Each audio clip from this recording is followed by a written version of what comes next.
Blog Talk Radio. Paranormal Review Radio.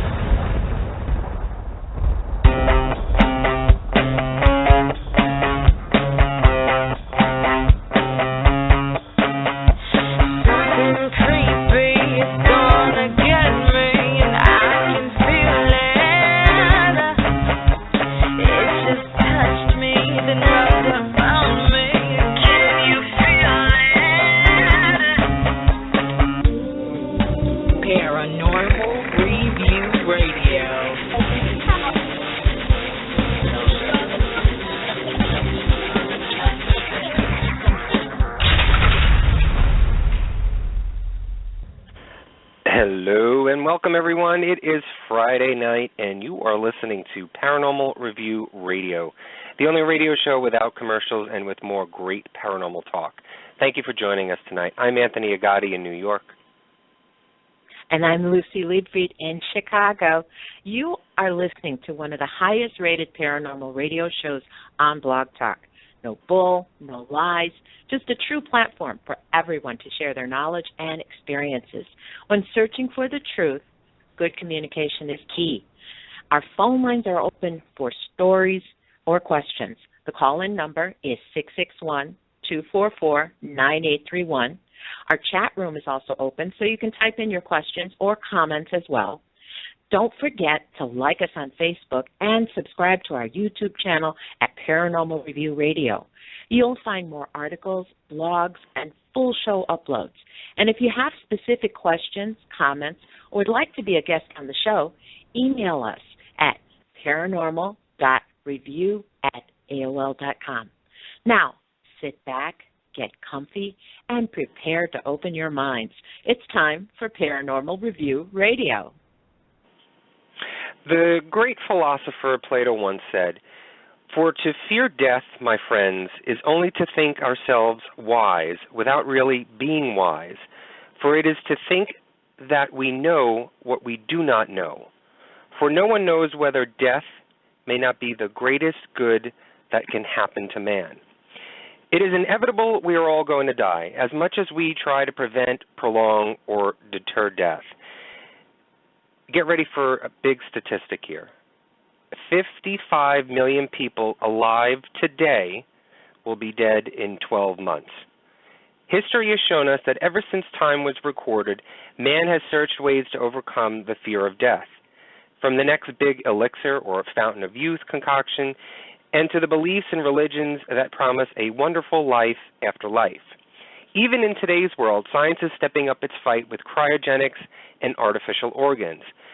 But with all the latest and greatest advances, we are still heading into the night, kicking and screaming. We live our lives each and every day knowing that one day we will face the unknown. But has death made us who we are and how we live? Tonight we've designed the show to be an open forum and to create a deeper discussion about death that we all seek to ignore each and every day.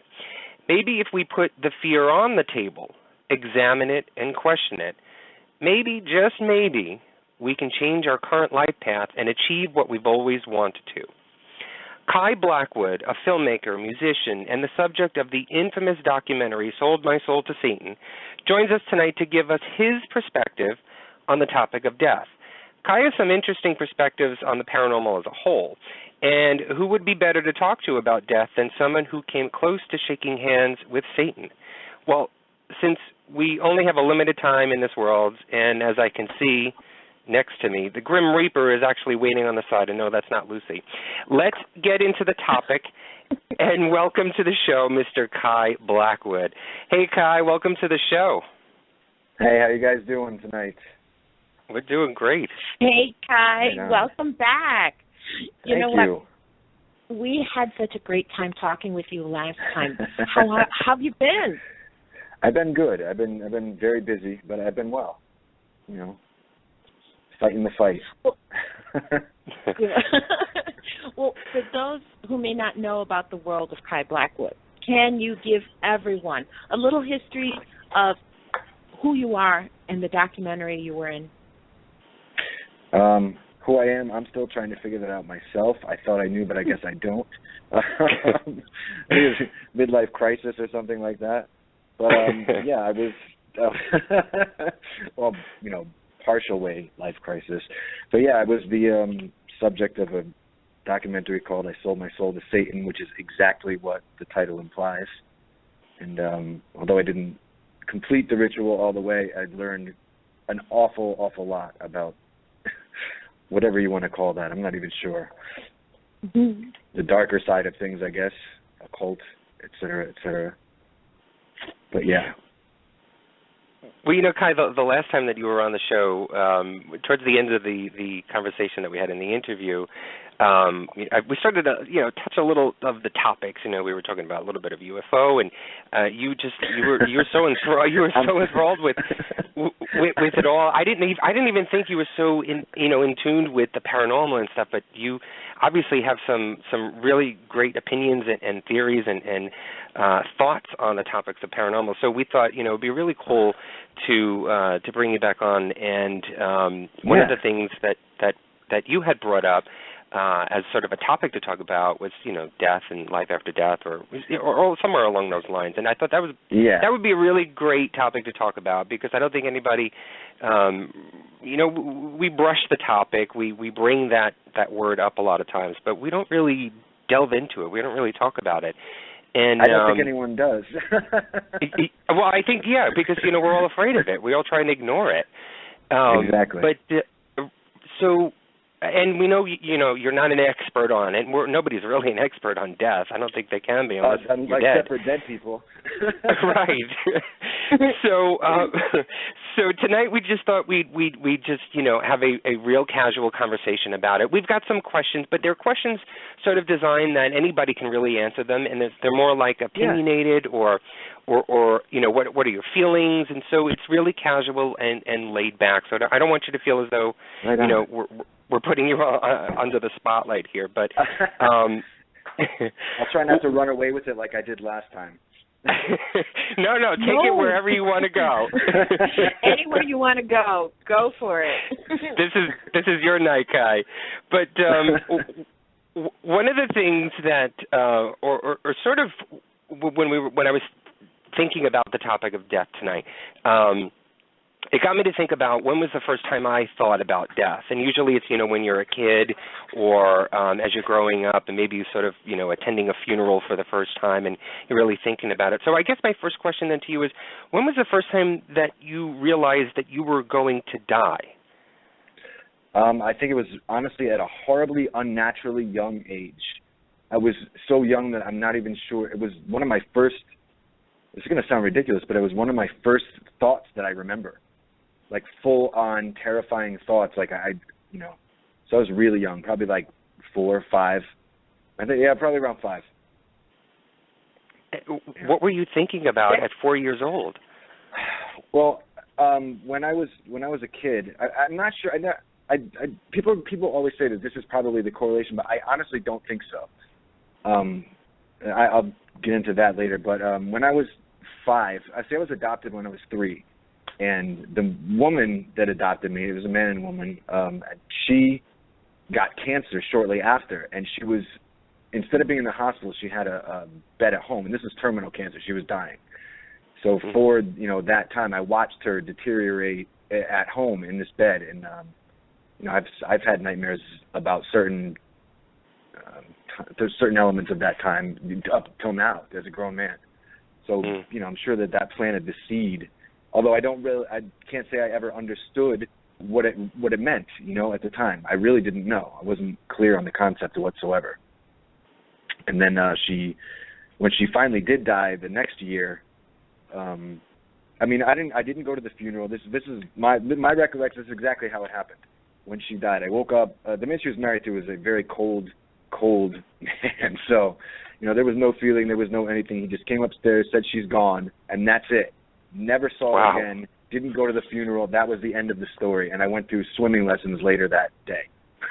So, yeah, there you go. That's a lot for a young child to go through. I mean, it really is. No explanation.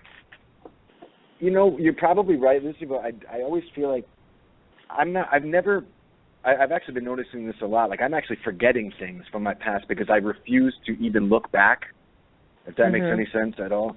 At all. Like, I don't want to even think about things.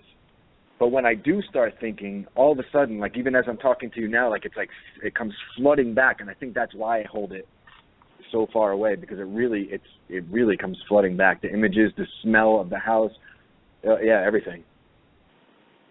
Well, I it's sort of like, you're repressing it. You've been repressing it. It's sort of a coping mechanism, basically, so that you don't go insane, and you try and repress it. And I think a lot of people do that with the idea of death, with their own immortality. It's repressed, that you don't think you're dying. I mean, everybody knows it, but you don't talk about it. And so this incident that happened when you were a young child obviously triggered something in you that, made you mentally try and repress it so that you can cope and continue to live. Otherwise, you would have gone off the deep end, I think. Well, I agree with that, except that the only weird thing is that it was never talked about. I can't explain this. You'd have to have lived in that situation with this man to understand. Like, this is the coldest, most distant human being you could ever imagine. Like, just a satellite of a human being. Like, there's no getting to this guy at all. And so there was never, there was no discussion after she died. There was nothing. There was no sitting my brother and I down and saying, okay, this is what happened, and this is none of that ever, not one bit. It was just, she's gone, and that's the end of the story. So it's like, I don't know that was the trigger. I believe that was the trigger. Here's where the weird stuff comes in. Being adopted, I met my real mother later down the line when I was like 11. And apparently, this is the story, and it was confirmed by my father, who I met like 10 years after that. I, as a child, was clinically dead. It was one of those crib, whatever it was. They found me blue in the crib upstairs. Had to bring me to the hospital, and actually I was actually legally dead, and they had to resuscitate me to bring me back. I don't know for how long, but it was over for me. So I think, in looking back, that I probably, this horrendous, paralyzing fear that I have of it, of dying, is, I always wonder if I know this sounds corny, but did I see something? Did I touch something? Did I see something I'm afraid of? And I've carried that through my entire life. This is a fear. You've actually had a near-death experience. But way too young to. Yes, exactly. I was an infant, like an actual infant. Mm-hmm. So I wouldn't have any. I don't have any memories that I know of. But I just had a fear my whole life, a horrible, paralyzing fear that even I'm afraid, I've been nervous all day, like, about talking to you guys tonight about this, because I put this stuff away so far that I'm afraid that tonight I'm going to go back to those like it used to be. When I was a kid, I had to turn on like the radio and turn on something that wasn't music that might remind, anything could trigger like the thought of it. So I turned on baseball games, and I don't even like baseball, but just because it was guys talking and it was people getting excited, and that helped me go to sleep and not think about death, because all it takes for me is the thought of not existing anymore, and I cannot express to you how I can almost feel it. So the most awful, suffocating feeling I've ever had in my life, and it was so overpowering as a child that I just never even wanted to, which is odd, because then look at me as an adult with, everything that I mess around with and dabble in, and, it's kind of weird. That's what I was going to ask you, was with such fear of death, you had to had enormous courage to even agree to do that documentary, I Sold My Soul to Satan. Well, actually, the woman that died, that we may think maybe the trigger of that, my first adopted mother, she was very religious, Irish Catholic. Her brother was a priest. I was around all that stuff. So, there's some sort of weird correlation there. So, yeah, going back, all to actually agreeing to go through with that documentary, that was in the back of my head. But if you notice, one of the things that I asked for in the documentary, which was part of my deal, was eternal youth and yes. I believe it was eternal youth and like living forever. You know what I mean? Right. Like, that's how important that is to me. I'm still fighting, like, in my mind, as crazy as this is, I actually believe that I'm going to find a way to beat it. I believe this, as insane as that sounds. somewhere in my mind, I'm like, no way, I'm going to beat this. I'm absolutely going to beat this. I don't think you're alone in that. I think others kind of feel that way. I mean, the fear that you have of death, I mean, is it because you don't know what's on the other side, or it's not because you feel like you've got things to do? What is that fear? That's funny that, Lucy, you just like hit one of the things that's very important to me, things to do. I've had a fear also that this correlates with the fear of death, that I won't have enough time to do all the things that I want to do. But the fear is the best way that I can like consolidate this and put it into a little capsule that we can all like take it and sort of understand. I don't want to not exist anymore.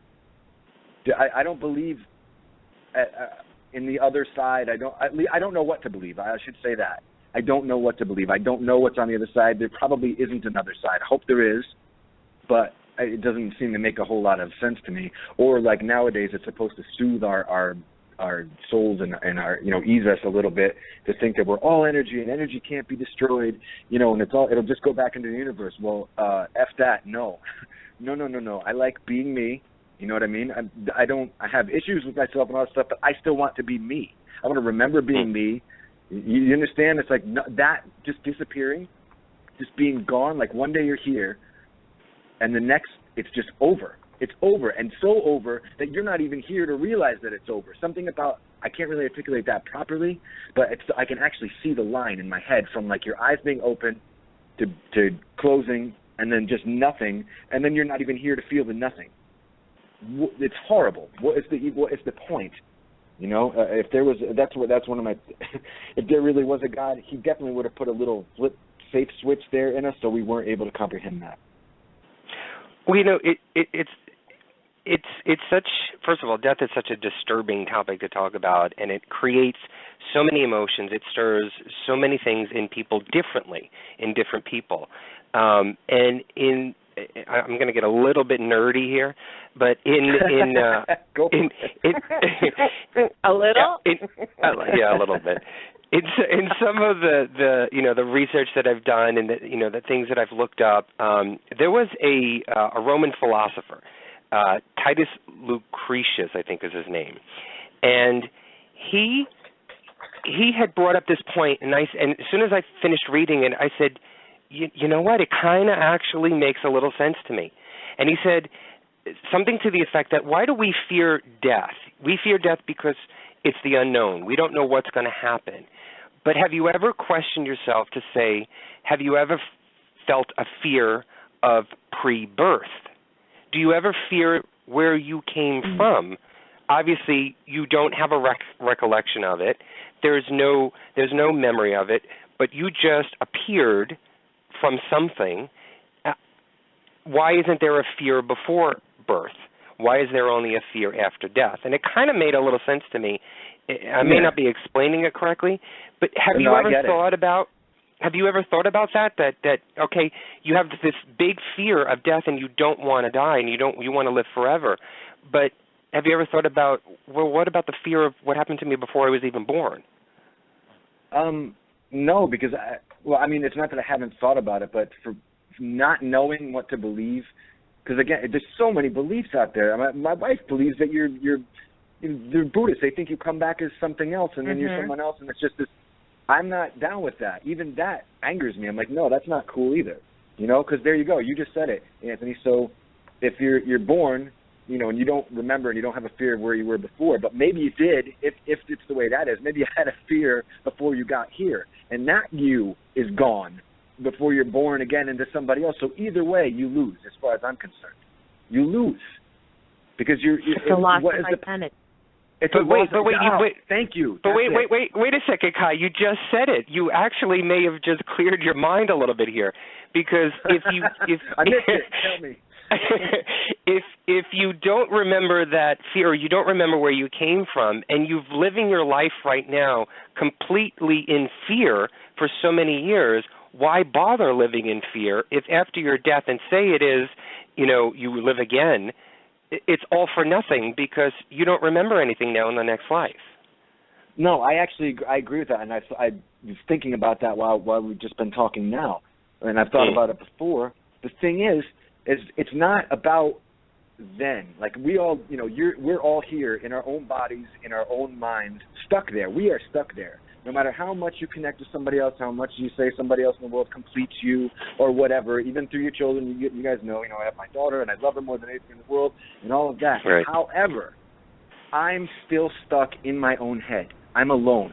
It's a fact. We all are. We're all alone. Even though, you don't walk around thinking that, I hope. Otherwise, there's other issues you need to deal with. But when, at the end of the day, when you're closing your eyes in bed, right, it's just you, man. It's just you. So you can't escape that. So the thought of I can't, it's so hard to explain. Like I'm in here, right, and I want to keep being in here. It's cool, like, living is cool and all that kind of stuff, but if I got to be me and I'm going to be stuck in this brain, like thinking about stuff, you can't get away from that thought. Like death. So like, you come down to the end of the wire.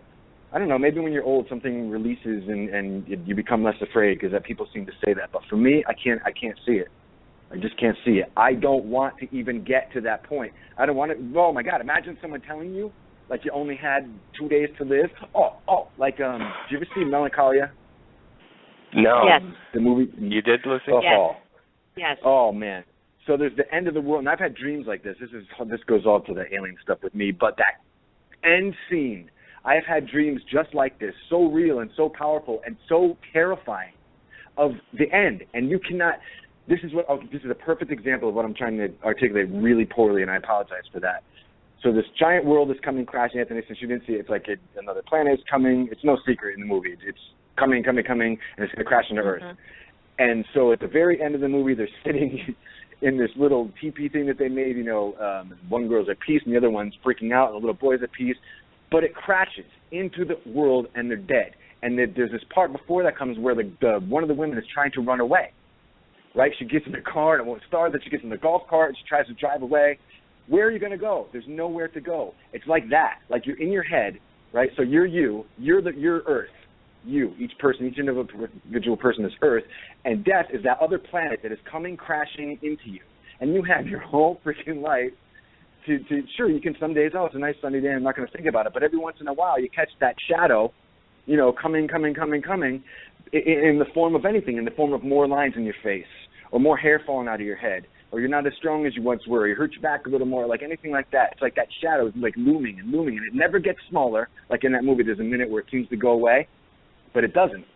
It's coming, so it's just growing and growing and growing and growing, and then one day, boom! So that last, I think, rather than fearing death, it's that last horrible moment of knowing that you are no longer going to exist. That's what I fear. So, it actually, you got to reel me in. No, you articulated that point very well. I actually got your point, and it brings me to this, and it brings me to this question.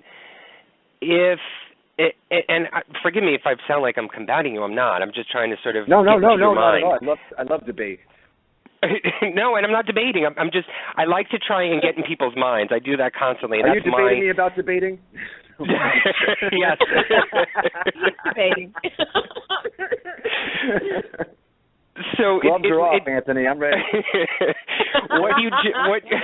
What you just said brings up the point. Then, if dying is, if the idea of death is so fearful for anyone, and I'm just making this general, not just for you, I'm just making it in general, that death is so fearful for so many people, what is so good about living forever? To me, that would be misery. That would be hell on earth, living forever. It would be so awesome. It would be so awesome. Think of all the awesomeness. All right, imagine if you lived in this is the best way to do it. Like, imagine if you lived in the 1600s, right? And you don't know you come over on some dirty ship, and now you're in this land, and you got a forge for everything, and that's all there is. It's just like life is so hard and horrible, and there's no cars and there's no planes. Can you imagine living long enough? Like, those people didn't even live long enough to see anything, right? No car, no nothing. Even if you were born in the 1700s, you never saw a car. Flying, well, what is that? Going to space. Think of all the amazing, incredible things that have happened since then. Now, if I think about it, I get pissed off thinking of what I'm going to miss later, especially now. Things are like, growing exponentially, and they're talking about going to other planets and colonizing other planets and this and that, and aliens are probably going to come down and blah, blah, blah, blah. Dude, I want to see every single bit of that, every bit of it, forever and ever and ever. And if you ever doubt that, read, as corny as this is, the book, but Lestat, the vampire, read that. That dude knew what was up. He knew what was up about living forever. Like, I don't want to miss anything. I don't want to miss a damn thing. See, to me, I it's wouldn't like... be so worried about time either. Like, well, think of how our days are, like, filled with, like, oh, God, I'm not going to have enough time to do that. Or blah, blah. No. Can you imagine just be like, like the huge sigh of relief and relaxation of, like, yeah, I'll just go do that. And I got plenty of time, I'll go do that. I'll take my time, I'll enjoy life instead of feeling like I'm on this horrible race through it, trying to pick up whatever I can, along the way, which I don't even know why I'm doing that because I'm not going to be able to take it with me when I go, but I guess I'll leave it to my daughter or whatever, but you're running through life, or conversely, you just say, forget this, man, I'm sitting on the couch and I watch TV and, drink beers because there's just no point. And people, that attitude is kind of prevalent as well, But imagine the freedom all of a sudden to be like, whoo, I got all the time in the world, literally, literally. Of course, I don't know what happens if the Earth blows up. That would be a problem. But hopefully, we'll have fixed that by then, and figured out a way to escape it. I mean, I get it. You want to see, there's all these things to come, and you want to experience them all. But then I also see from the other point of view that there's a lot of negative that are around. There's war, there's disease, there's just people being nasty to each other. So oh yeah. As someone who battles depression on a regular basis, I know I understand that part of it too. And I've thought about it. I'm like, man, who wants to feel like that all their life? But right. I think there's just so much more to see. I get that. But even going back to Lestat, at one point, I mean, you even get the feeling that he gets tired of it too. Yes. Being around forever. Yep, and that's there was one thing true. that unless everybody else is going to be around forever, you watch everybody around you go away. Yeah, I wrote that actually into a play as well. Like I get that. I've thought about that as well. But I'd want people to come with me. You know what I mean? Mm-hmm. But however, if they couldn't, I don't know, maybe I'm being naive that way, but I think I'd still want to keep going. I've had a lot of sadness, and I seem to have gotten over it okay. So as weird as that sounds, I'm like, no, I think I'll be all right. Because I'll just distract myself with things. Is it kind of like wanting to take all the good that you're experiencing and making it last forever? Forgetting all the negative, blocking out all the negative, and whatever that's really good and really nice, and making that last forever, enjoying that as long as you can. Well, it's partially that, but it's also something. As you're just saying that, I just started thinking about this. If you knew, say you just knew you were going to live forever, I don't think that you would be the sadness and these things wouldn't bother you that much because we only have X amount of years to live, right? We don't know how many, but we know our time is finite, right? So you don't want to waste the time when you're really sad and you're really depressed, and I've battled all of these things and I still do. You get mad at yourself because you're like, man, I only have X amount of time on this planet and I'm wasting it, in this cloud of depression or being angry over whatever world wars or whatever's going on in the world, being mad about those things or being upset about those things or being depressed by seeing hungry people and everything that in the world that's bad. But if you knew, again, if you were released from that terminal date, you know what I mean, and you had no expiration date, you could just keep going, it wouldn't be so bad. You could ride it out. You could take the time to understand it rather than what we usually do is just like roll right over it and try and plow through our lives because, your job isn't going to understand if you call up and say, you know what, I'm just really bummed today, I'm not coming in. Do you think, Kai, that if say you were born in 1 AD, and you were still alive in 2015, going through, the Inquisition, going through all of the wars that have happened throughout throughout the world, all of, the craziness and sadness and everything, don't you think that would have an effect on your psyche, on your mind, that you'd want to be like, I can't take it anymore? It might. It might. It probably would. But again, I think that at some point you would rise above that, because you're watching. Yeah, those things like the Inquisition, give me a break. But at the same time, we can look back now, and you can see how things in some parts of the world have progressed. You can see that there's a progression happening, and I think that would do your soul, for lack of a better word, like some good. Like, okay, we're going in a better direction, I think. Sure, those things would weigh on you, but we have those things now, and your life sometimes does seem like it's taking forever, especially when things are bad, especially when you're sad or you're hurt by something. It seems like you're stuck in that moment for longer than the happy moments, So I think that if you just had forever, it wouldn't matter, and maybe it would matter, but I think you'd find ways to rise above it somehow. And you probably, honestly, end up becoming more of an observer than a participant at that point, which is kind of weird, but it'd still be cool. I'm like that now in my life. I'm more of an observer. So. Right. Well, there's only so much you can do. I spend a lot of time alone. One of the things that I was reading, like in my research and stuff, I got into like the Tibetan Book of the Dead. And you mentioned, that your wife is a Buddhist and they believe. And my reading about this, it kind of clicked with me because, the way the belief is that, you leave this body, this life, and then you go through the bardos, and then once you get past that, then you move into a different life.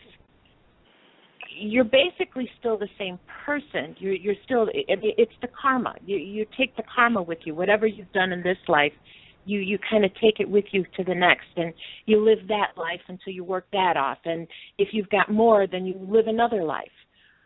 Right. That clicked with me, and it kind of like felt good to me.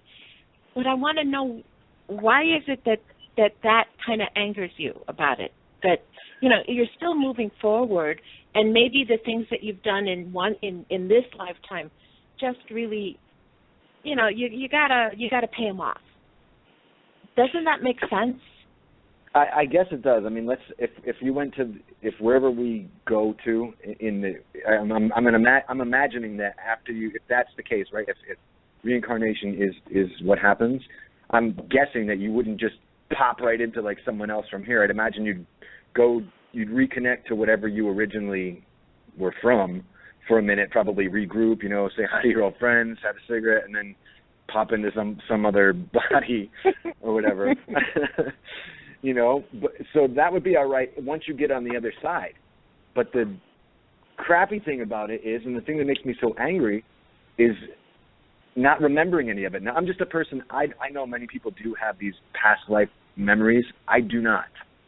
That I'm aware of. I have absolutely no memories of ever being anybody else but me. So, to me it's like, why am I spending all this time being me? And if I did have a choice, because isn't that part of the belief that you have a choice as to where you go? Or is that I know some believe that, like they choose who to be born into or So why the hell would I have chosen this? You know what I mean? Like this was about the hardest road that there could be. My life has been a roller coaster of, hellish situations one after the other for a long time. What they say is that there's two things in life. There is suffering and there's knowledge. There's suffering and enlightenment. And through the suffering, through each lifetime, is where you gain that knowledge. And that knowledge is what frees you from the suffering. So once you've paid all that suffering and you've done all the paid your dues or whatever, however you want to put it. Once you achieve that enlightenment, then that you finally become free. So it's kind of like this ongoing program that you're on. You're working off all the bad things that you've done. So finally, when you get to the one life where you've paid off everything, then you're free. Then you can truly be who you are. I see. I'm still one of those people. I'm like, well, where do we go after that? Where is that place? You know. So at this point, well, so Kai, so then at this point in your life, you know, whether it's religious or non-religious, what is fueling that fear? What is your belief in what happens when you die? I'm afraid we just go into the ground and that's the end of it. Everybody, no matter who you are, no matter how rich you are, no matter how anything, it's all the same thing for everybody. And that terrifies me, to be honest, because I don't want to believe that. I just had to, you know what, this woman kept writing to me because of the documentary, you know, I get these all the time, and she was one of those little kooky, you know, like, wanted me to be born again, felt she was called. A lot of people say that same thing to me. I feel called to contact you, blah, blah, blah. But she starts talking about that stuff, like, because I told her straight out, you can say everything that you want, but I just do not believe that. I don't believe in your religion. It doesn't make any sense to me. And, you know, she's like, well, what'll happen when you die? You know, where I know when I die, I'll be, if you're wrong, what will happen when you die? And I'm like, I don't know. I guess if I'm wrong, then she's like, where we go? I'll be with my wife and about billions of other people who also do not believe or believe the wrong thing, you know? So I don't know. I would love to believe that. How awesome would that be if we were just sure right now, like, oh man, this is great. I'm going to die, and then I'm going to go into some awesome place in the sky, right, and hang out with everybody and play cards, you know, go play some music with all the most famous, awesome musicians that ever lived, you know. Hey, let's go watch some movies with some of the greatest filmmakers ever lived. This is great, you know, wherever we are. However, and angels and all that stuff, that would be awesome. That would be awesome. I would love that. But it just seems so implausible and really like just a product of frightened minds, which is where I think all that stuff comes from too. Their fear of death, inability to explain or to accept that you just go into the ground. And it almost sounds like a metaphor. Anyway, so does reincarnation. It all sounds like a metaphor to me for what really would happen is you die, your body goes into the ground, and then through decomposition, as horrible as that is, like creates other life. You know, it's all like a metaphor for what actually happens, which is what a lot of that really is. Well, you touched on religion. Religion, to me, in my view and in my world, religion was created as a justification to ease the mind of death. And so, yes, you know, regardless of what sect it is and what, you know, what belief you have, it's all revolving around what happens after you die, and that's the main reason. And that's why they always come back to you and they say, well, you know, you're going to hell because you don't believe in my religion or, you know, whatever, and I'm going to be in heaven. But I remember when we were talking the last time that you had some belief in the paranormal or some feeling or sensing of the paranormal beliefs. I mean, and I know you talked about aliens, and so, you know, that concept is sort of acceptable to you. I don't know on what level, but it sort of is, I think. That's extremely. So if you're open-minded to the fact that, you know, there may be things that are happening around you that could be paranormal or that you believe in aliens and stuff like that, could you believe in the idea, and this is non-religious at all, in a spiritual afterlife, in some sort of living beyond life, in whatever kind of form, either it's how you were jokingly saying energy or whatever, it still is living, regardless of whatever form that we come to realize when we come to that door. But it's somewhere deep inside, do you sense that there could be something instead of just this plain blackness after your heart stops? I can't say that I do, which is really sad, but I'm usually pretty good with things like that. But I can tell you why. Like, okay, I'm a show me person. Like, I need to see something, anything, or feel something deep inside. I'm pretty intuitive. And when it comes to aliens, I can tell you why I believe that. Because I had an experience that was so unbelievably real and many experiences, but one in particular that just changed everything. Everything. And I saw this with my own eyes. I was there. I felt it. Whatever happened to me really happened. And I was at a loss to explain it for a long time until, in a roundabout way, I found out what it actually most likely was. But that was something that actually happened. So that's where my belief in that comes from. And actually that belief in aliens and those kinds of things even more makes me not buy into all the other stuff. Because that seems real to me, like a scientific explanation for how we got here, you know, where we come from and all of that. Maybe we have something else, because I do wonder about the consciousness, you know, of us. Like, well, what is that? But then I start to think, well, a dog has consciousness too. He may not know he's going to die. Oh, that was it too. Who said that? I just read it the other day. It was awesome. And I cannot remember the exact quote, but it was, we are the only creatures, with yes, all creatures, as far as we know, all creatures on this planet, like mammals and everything, you know, we all have, everyone that has a brain has consciousness, but we're the only one that knows he's going to die. That's weird. Why is that? You know what I mean? Why is that? Maybe that's the evidence. Maybe that in itself is the evidence that there's something else, because we are aware of it, you know? But that's still a pretty horrible joke for whoever, you know, created that awareness. It was not cool, man. Not cool at all. I believe there was Ernest Becker. Yeah. Man has a mind that soars out to speculate about atoms and infinity, who can place himself imaginably at a point in space and contemplate bemusedly his own planet. This immense expansion, this dexterity, this ethereality, this self-consciousness gives to man literally the status of a small god in nature. Yet, at the same time, man is a worm and food for worms. That's awesome. I've read that. That's awesome. Sad. So literally, we're the only ones that can contemplate our demise. We're the only ones, you know, like we can think and we can imagine. But yet, in the end result, we're going to die just like everything else. Yeah, exactly like everything else. That's the weird part. It's not in some grand way. You can dress up a funeral any way you want, but it's all the same. Exactly like everything else on this planet. Everything. So it's which probably actually could explain a little bit why we are the way we are. We destroy everything. We build these huge, gigantic skyscrapers and try to prove constantly, you know, how awesome we are.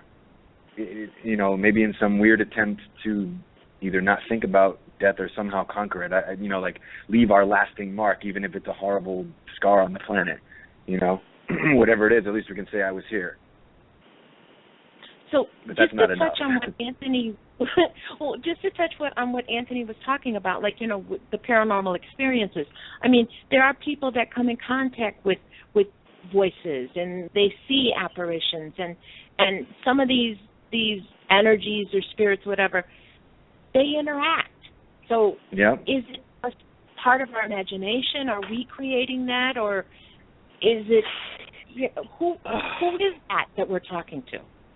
You know what? I don't know, but I would love to know, because like ghosts, they don't fit in with a lot of the religions, and then they fit in perfectly with other ones or ways of thought or whatever. To me, it doesn't make sense. I don't know what they are, because you know, I know people see them. I know people who swear to me up and down what they've seen. Mm-hmm. You know, to me, maybe an alternate dimension pops in for a second. Maybe they are coming through on the other side. I don't know, but that doesn't. Even some of them, like some hauntings, are just so bizarre that it doesn't make any sense. I don't know. I wish I knew. I would love to know, like what they actually are. Residual. Some I do believe are residual. Like things that seem to repeat constantly. To me, that just seems like somewhere there's a magnetic part of the earth that's very strong there. You know, like when you record something on tape, it's just magnetically recorded. That's how the sound gets on there and all. It's the same idea. And it just plays randomly, like now and then. Things that don't interact. The interacting ones, I don't know. Or the stories that people have of their dead mother coming to. I mean, just the stories I've heard. A friend of mine just told me the story about her father, who used to smoke a lot, and it's a long story. It was really awesome though, and you know, she swore that he was there. She could feel him. She smelled the cigarette smoke out of nowhere, because he was like a heavy smoker, and there's no one that smoked around her, and she needed him right at that moment, and there it was. So I don't know. I don't know what these things are. Maybe our mind is pretty powerful too, and I think that we can actually create a lot more, and I don't mean create with our hands, I mean with our minds, a lot more than we are even comprehend. So it could be that, I really don't know. I wish I knew. That would help explain a lot, I guess. What and you know what? If I ever met someone like that, I would just ask them, "Where are you? Please tell me what the hell is going on. Like, what happened?"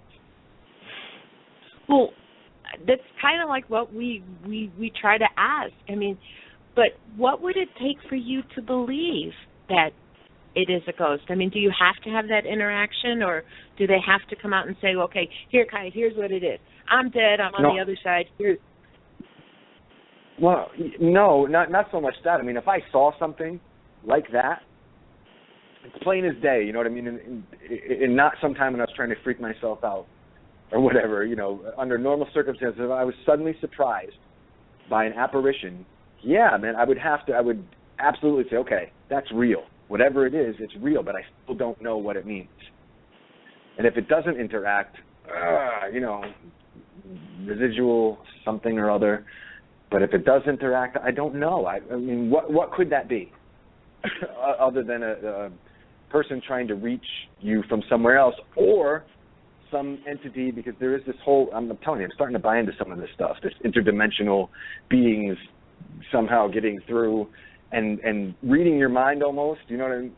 I know how corny sci-fi movie this sounds, but, somehow understanding your thoughts and giving you what you want, just in an effort to connect. Maybe they can't communicate with us that way, but they're trying to get something familiar. Who knows? I don't know. It'd be awesome to find out, though.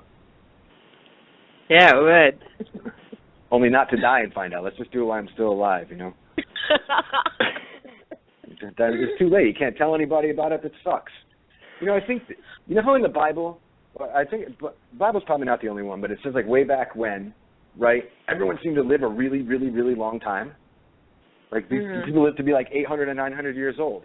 And then the flood happened, and then it didn't happen anymore. What if, let me just posit this real quick, what if the aliens had made them too or whatever and decided, these guys are living too long, they're causing too much trouble, it's just not working, they overpopulate too much. So they put a little switch in us when they reimagined us or recreated or tweaked our genes or whatever. We don't live as long, so we're not here to cause as much trouble or overpopulate the earth. It's just something I've been thinking about a lot. They put a little fail switch in, like in Blade Runner. The replicants can only live X amount of years, like that kind of thing. What if they did that to us? So we only live a certain amount of time. And what if we are like replicants and we aren't going anywhere after this because someone did make us, and that's something that scares the crap out of me.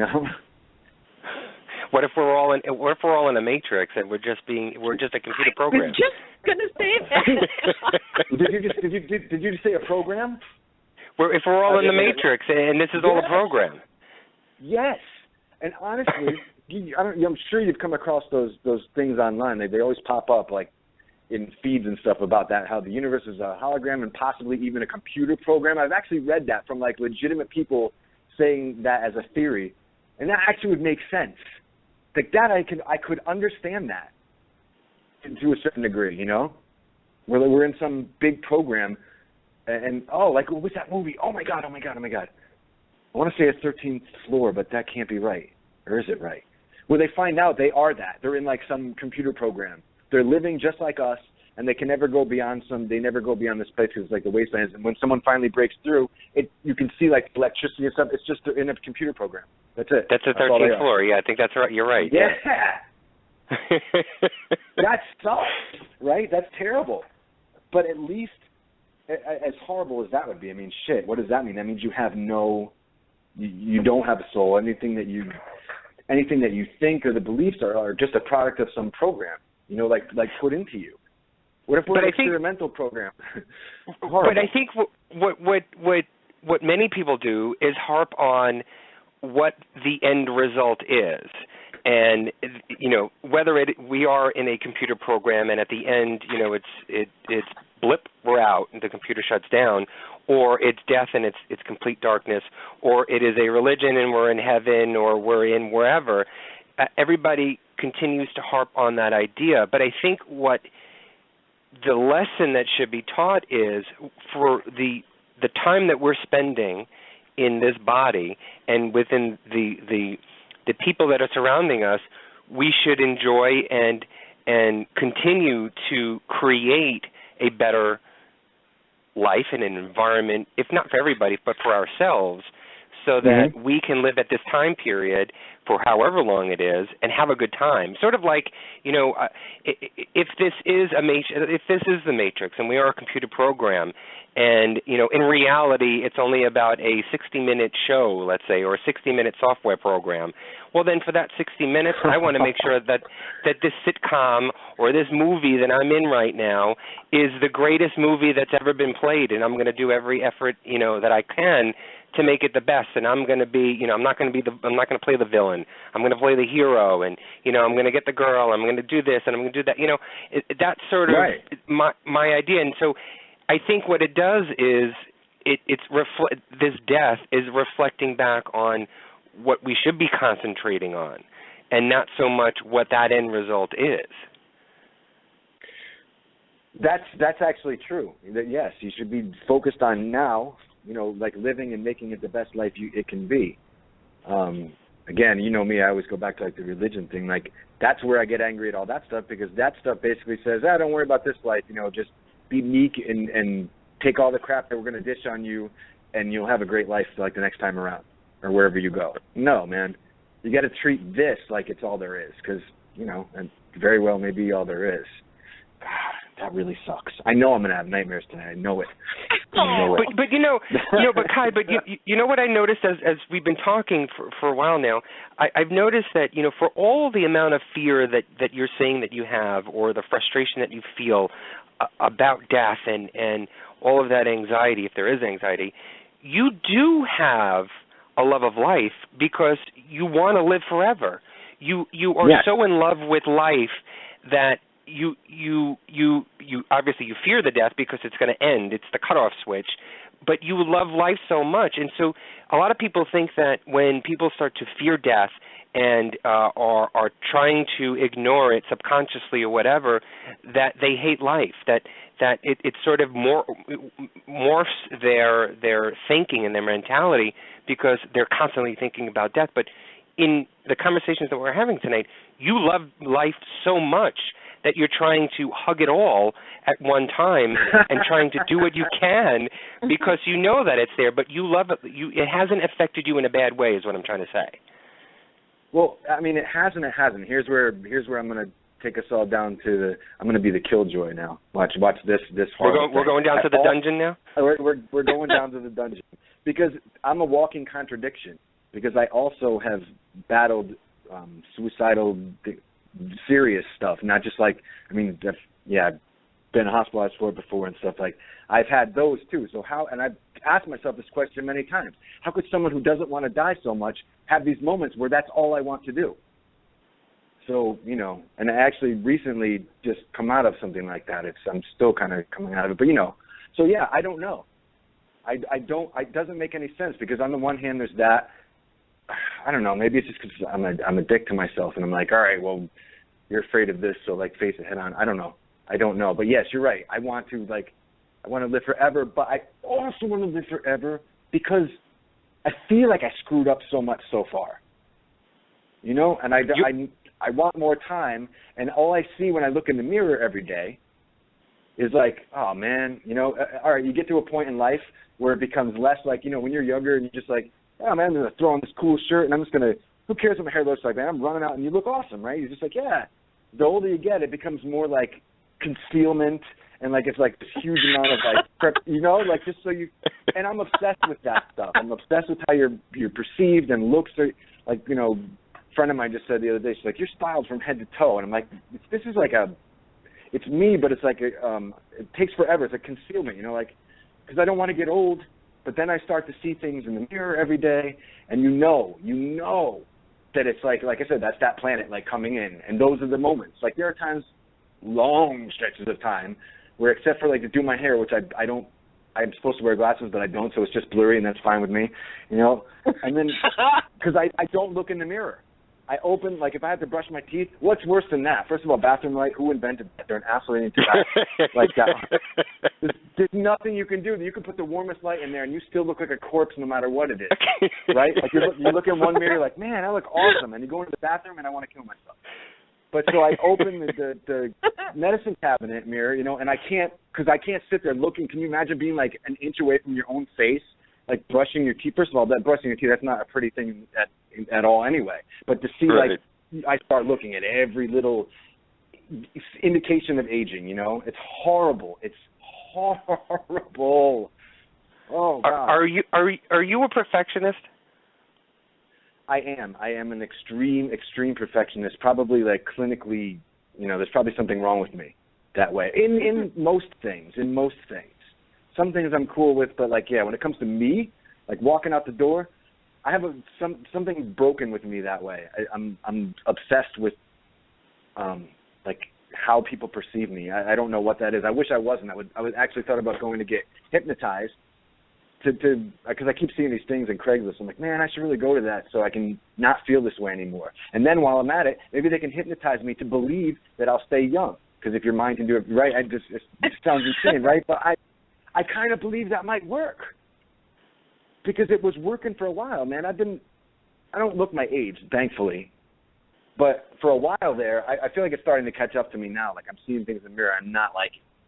But for a long time, up until like 2 years ago, man, you would have thought I was 25 years old, you know, when I'm in my 40s. Literally, like not even, no exaggeration. So oh man. It's all crazy. It's all insane. I don't even know. Like, the more I think about this stuff, I'm like, well, I'm going to take us out of the dungeon now and maybe just go into the foyer of the mansion. Yes. Take us to the playroom, Anthony. Have you ever sat down and thought about everything that you've done in all the years, in your 40 years or plus, whatever? Have you ever thought about everything that you've accomplished, everything that you've done and gone through, all the things that you have achieved in life? Have you thought about that? And not being a perfectionist and not criticized it? No. I have thought, but the criticism always comes. I mean, I'm the artiste, you know, with the E on the end. That kind of thing, like, you know, you go back and you're like, oh, no, that should have been different, that should have been cooler. Or, all right, you guys have to be like this. I don't even know what this has to do with anything, but you brought up and it totally made me think of it. You ever like think of all, like you just said, all the awesome things that happen in your life, right? So you're thinking of this stuff, and, you know, you're okay, and all of a sudden what really sticks out is the one time somebody said something to you that was horrible, and you focus on that. It doesn't matter if it was 20 years ago, right? Or you put out something like all right, say I put out a film, right, and a lot of people like it. This one guy says something negative. It doesn't matter how many people liked it now. I am focusing on that one negative thing, and I want to, you know what I mean? Like that. That's what I remember from it. We get that all the time. If I don't want to be like that at the end, you wouldn't imagine being at the end of your life, though, like that. Like, you know, some people even say, like, oh, God, what an awesome life. You know, me, I'd be like, you know, why did that girl say that my nose was weird when I was 10 years old? You know what I mean? Like that shit. I'm still mad at that, you know? We get that all the time. We'll get, like, and I'm sure listen to some of our early this. shows? Right. There was one show that I did by myself that I got so much criticism, and if I would have dwelled on it, I would never do another radio show again in my life. Oh, but, God, you know, I know, yes. I took it and, you know, okay, so you didn't like it, move on, you know. Yeah, but it's hard. It's hard. It's like that takes a lot out of you as a person. Again, this is why living forever would be awesome. The time that takes, maybe I know everyone is. I say maybe everyone is different. Everyone deals with things differently. Some people bounce back, boom, you know, just like silly putty or something. It just goes boing right back into shape.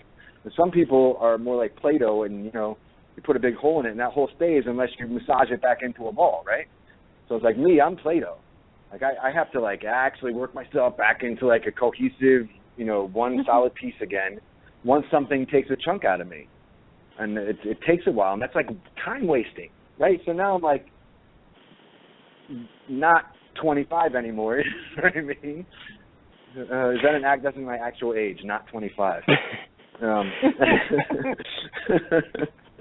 somebody told me years ago that you can't change someone else's reaction to you. You can only change your reaction to them. And it sort of sunk in with me because I'm like you. I'm a perfectionist, and Lucy will tell you this. I'm a type A. You know, everything has just got to be perfect. It's got to be, you know, and if there's little things that happen along the way, Lucy will tell you, I'll point them out and I'll say, you know, we got to change this, we got to do this, don't do that anymore, or whatever. And even though we have a great, all right, calm down, Lucy. All right. So even though we have, you know, a great show or whatever, those things I see. Other people don't see them, but I see them, and I get you. It bothers me, and I constantly will fixate on it.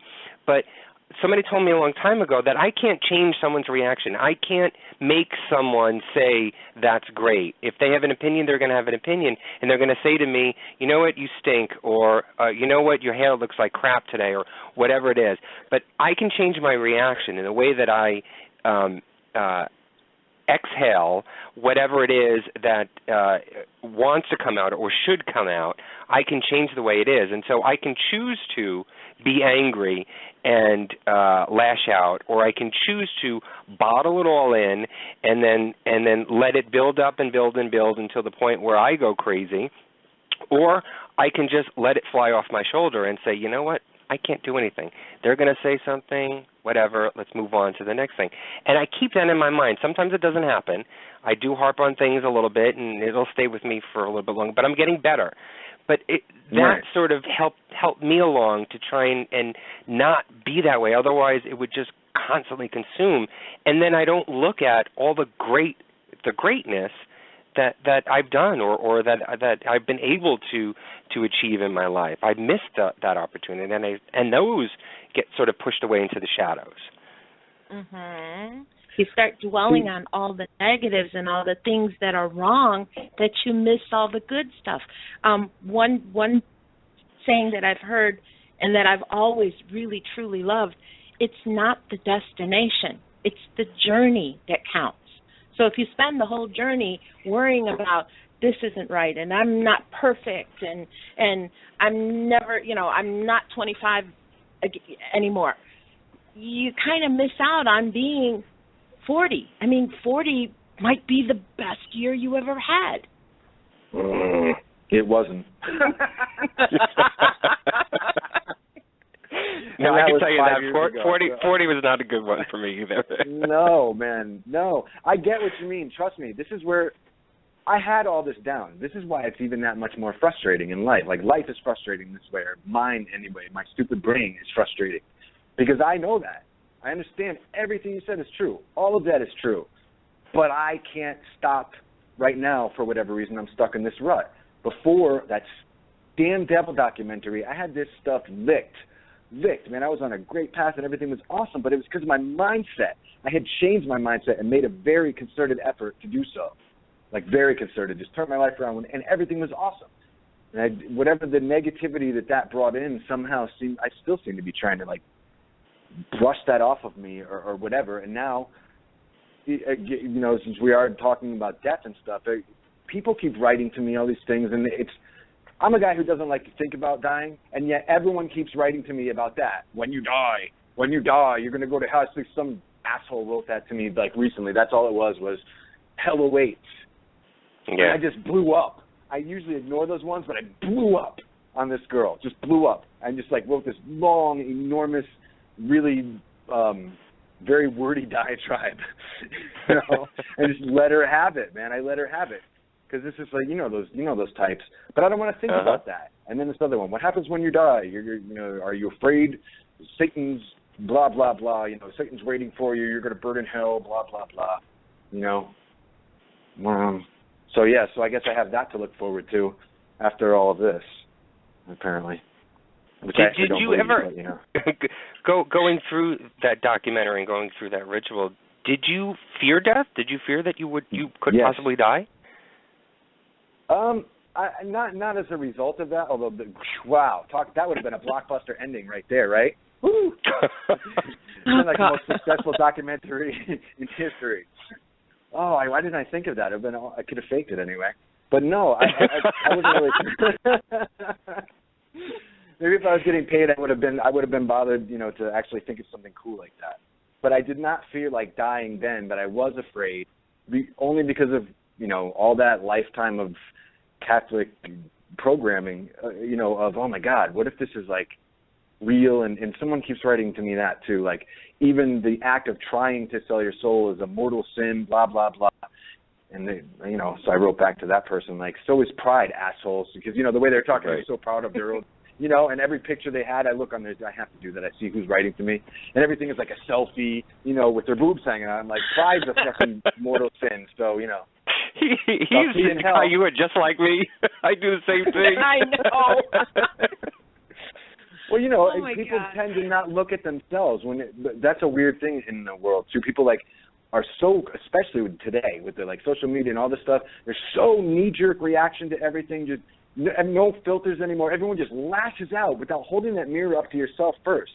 And if you're going to hit me with shit like that, you better be looking at yourself very closely in the mirror, because I'm going to look at you very closely, and I'll let you have it, We're all just people. We're all just trying to get along, and we're all going to die, so get off my back. There's no fear in the digital world. I mean, there isn't. Well, no. Because there's somewhere where you don't die, right? That stuff stays forever. But there we go. You just solved it. That's it. We all become digital, unless maybe we already are, which in which case we won't die. But if we become double digital, like digital, even say this is a program, but we decide to become digital. It's like double indemnity. We're psyched. We're set. That's it. Live forever inside a computer program, but you don't realize it. It's awesome. I want my next program, though, to be like a god. That's what I am. God.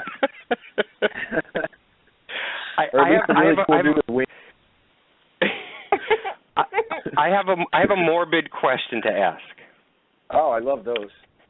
Okay. Which scenario would you prefer? Oh, dying a slow, agonizing death, but being able to say goodbye to all your loved ones, or a quick, sudden death in the middle of the night alone? How slow and agonizing? Let's say 24 hours. Oh, 24 hours, but it's really painful? Is it like I just know I'm going to die, or no, I'm in a lot of pain? Because I don't really like that. It's painful. Well, knowing me, I'd probably pick the agonizing, painful one, because I'd still be hanging on. And in that 24 hours, instead of saying goodbye to loved ones, I might be saying it as as a, whatever you call it, courtesy. But really inside, I'd be like, all right, I can get out of this still. I can still get out. Because that's me. That's what I do. Up to the very last minute, I'm like, I am getting out of this. One way or the other, I'm going to make this happen, and I'm going to jump out of this bed, and I'm going to be fine. I know it's going to happen. I know it's going to happen. So, I'd be spending that 24 hours really, really, really working my brain, and that's when I call the hypnotist to come in and say, okay, make me heal myself so I'm okay, Well, come on, if we're thinking about that, how there's I do believe, I told you guys before, last time we talked, that I had real experience with that whole law of attraction stuff, which I hate calling it that, and I hate the whole weird, easy, Walmart way that it is now. But what I had learned was not that. It was something else. It was something very personal, something really awesome. You had to work for it. It was great, but it really does work. So I'm thinking, to prove it, if someone hypnotizes me to really believe, because, you want to say, I am going to stay physically young forever, right? Forever meaning whatever, an indefinite amount of time, but at least all my life, which I'll take that. That'd be pretty awesome. But if you can't get over that subconscious knowledge that that's not really possible. You might be able to kind of play over it for a little while and extend it, but if someone gets into your head and removes that block, maybe it is possible. So I'm going to try that. And then I'm just going to go even further. I'll try it with the youth thing first, and then I'll be like, okay, I am never going to die, and then we'll see. Or at least, at the very least, it would take the fear out of it for me. Well, if it works, Kyle, you better tell me. No way. Wait a minute. Okay, I'm keeping wait a it minute. for myself. Well, now I just blab my whole idea to everybody, so there you go. That's my it's all recorded now. And that's all I got. That's it. That's my way to live forever right now. Well, hopefully I'll find something better, because that probably sucks. Okay, I want to touch on the computer program thing. So if we're all computer programs, okay, and we're all programmed to do this. The very fact that you're questioning that if you are a program or not, is that a glitch, or is that part of your programming? Nope. I think that's the self-awareness. I think all that stuff in Terminator, imagine that actually has already happened. So we're self-aware programs. We just don't know we're a program yet, but we're aware, and unless, oh God, that would be horrible. Thanks. And I just thought of that. What if we don't have We've depressed him even more now. Right? No. Imagine if you can't get out of Anthony, what were you saying? I'm gonna live it to the fullest, and I'm gonna get the girl. But what if the program that you are does not allow that? It's like in RoboCop when he tries to supersede his program, he shuts down. What if your program won't let you get beyond a certain point? I don't know. Oh God, that would suck. No. The program prevents you from getting to the next level in the game. In the game, like in your life, like you are the character that you are. It's like I don't play like these things, but I'm imagining it would be horrible if say there's a game like Left 4 Dead. That's the only one I know. I don't play games, but I do play that one. So imagine if you're like one of these people that you see that's not even part of the game, right? You're just like the random guy in the back. You're not the hero. You're not even the stupid zombie, that's being shot. You're like just some dude that's like walking in the background, or like the guy that drives the boat up to come and save you at the end. That's it. That's the whole thing. That would suck. But that's your program. But wait a minute. Okay, you're talking to a gamer here. Let's say that this is this big platform game, and you're the guy in the background. Even though in the game that you're watching, it's not the main character, but how do you know that background character doesn't have its own scenario or own story, and you just happen to see that one? Yeah, that would be awesome, except for if he's like say it's like some guy that's like, I don't know what any of these games are, but if it's like some city thing and in some background, it's some guy who's like digging a ditch. That guy is definitely not a millionaire, even if when he leaves, you know what I mean? That guy is definitely not going home and sleeping with supermodels or that guy is going to some small, tiny apartment somewhere, and he's probably miserable, and he stinks when he gets home, and his wife hates him, and, that's as you can tell, that's what he's doing. That's not like... But you assume that. You don't know. Maybe he's burying his millions. Maybe he likes dressing, down. You don't know. That's the way to look at it, Lucy. There you go. That's the best turnaround I think I've ever heard. Maybe he's burying his millions. I like it. I like it a lot. Well, shit, that's a different way to think about it. Since we know death is inevitable, obviously. Well, maybe, it's still in your world, maybe it's not, right, or is it? What do you believe, then, the purpose of our existence is? Why do we live if we only end up dying? See, my personal belief, I say belief, but really it's just my hypothesis right now. My pet hypothesis has been for a long time. We're an accident. By accident, I mean an experiment. I know people say, I've thought this since I was a kid, but long before there was internet or anything, and all these types of thoughts or theories were widespread. I didn't know about any of this, but I've always believed that we were created by some alien species. I think they came down, saw like some Neanderthal or Cro-Magnon or whatever we come from, and we're like, whoa, look how close this is to us. And we need a slave, but this guy doesn't listen to us, so he's a little too strong too, so let's make something a little more workable, with a brain that can comprehend. And I think they made us and then took off and left us to do whatever. Or maybe it wasn't even that thought out, and it was just like, well, this is cool, let's try this, which we do. We splice some goats and this and that. I think they made us, and I think we're sitting here on this planet. Who knows? Maybe they terraform the planet too for us. You know what I mean? Who knows? Someone's up there, you know, everyone always talks about what a miracle this planet is, right? Because of how life happened here and how we just happen to be in exactly the right place. What if they put it here, whoever they is, you know?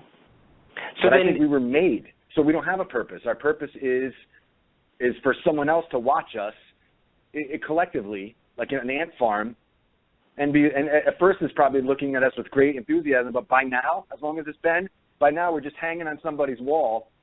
You know what I mean? You and got bored with us. Their friends come over and look at it like, you still have that thing? You know what I mean? And then they just walk out and play. All right, so going along with that theory, then where did the aliens come from? Were they an accident? Oh God, I don't know. I would love to know that because maybe. Because we're talking if there's more than one, but I don't know about any of that. Like how many there are, I don't know anything like that. My experience was with something in particular, like you know, definitely the same thing over and over and over again. But I don't know. But that goes right out there with, and I don't know how this relates to death, but it does. In my mind, it does. When I think about this, I feel the same exact way as I feel when I'm like, oh my God, I'm going to die and I'm not going to exist anymore. Same exact feeling. Where? Someone, please tell me what the universe is in, okay? When they talk about I'm so tired of no one ever addressing it. They always skirt around it. They talk like politicians. It's like you ask them and they dance around the actual answer. So if we're to believe the Big Bang Theory made everything, right, which is very weird in itself, but okay, I'll buy that. I'm not a scientist. So the Big Bang Theory right now, it's the big theory, being the operative word there, but so that's what we're going with. Boom, explodes and creates the universe, and it's still exploding out. Some atom, right? That's what it was. So let me ask you, and can someone, where was that atom? Where? What was it in? What was it in? This is what scares me about what we are and why we're conscious and, Jesus, where we go, like when we die and everything. Man, what was it in? I don't know if you're from even, like, if you can paint that picture, like close your eyes and imagine that.